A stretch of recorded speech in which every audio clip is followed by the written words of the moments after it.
So guys আজকে প্রথমেই বাড়ি থেকে বের হয়ে গাইস দেখলাম এখানে খুব সুন্দর একটা সানসেট দেখতে পেরেছি গাইস ভিডিও বানাতে গিয়ে। তো তোমরা প্রথম থেকে পুরো ভিডিওটা দেখে যাবে গাইস কি হয়তো। প্রথমেই গাইস আমরা বাড়ি থেকে বের হয়ে গেলাম গাইস ভিডিও বানানোর উদ্দেশ্যে, তো সিনেমেটিক ভিডিও। তো প্রথমেই তারপরে এসেছি গাইস আমরা আমাদের শ্রীরামপুর ব্রিজের উপরে। দেখছো গাইস কি সেই লেভেলের জল বেড়েছে এখানে। তো তারপরে আমার বন্ধু একটা এসে গেল গাইস, ও খুব দেরি করেছিল তার জন্য ব্রিজে দাঁড়িয়ে রয়েছিলাম।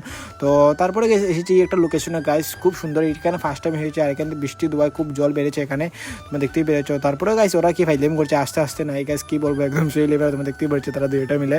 তো তারপরে গাইস এখানে ভিডিও বানানো আমরা কমপ্লিট হয়েছে না গাইস, তোমাদেরকে ভিউটা দেখাচ্ছি। তো তারপরে গাইস এখানে ভিডিও বানানো কমপ্লিট হয়ে গেলো। তো তারপরে আমি চলে যাচ্ছি গাইস বাড়ির দিকে। তো তোমরা দেখতেই পেরেছো খুব সুন্দর সানসেট হচ্ছে এখানে।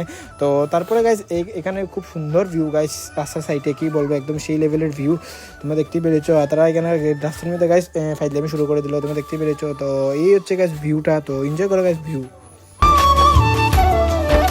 তারপরে গাইস তারা দুজনে লেগে গেছে এখানে রেস। তো তারপরে এসেছে গেছি একটা জায়গায়, তো এখানে এসে খুব সুন্দর একটা সানসেট দেখতে পেলাম, একদম সেই লেভেলের গাইস সানসেটটা। তো তারপরে গেছি গাইস বাইরের দিকে। আজকের জন্য অতটুকু, যদি ব্লগটা ভালো লাগে অবশ্যই লাইক কমেন্ট সাবস্ক্রাইব করো। তো বাই গাইস।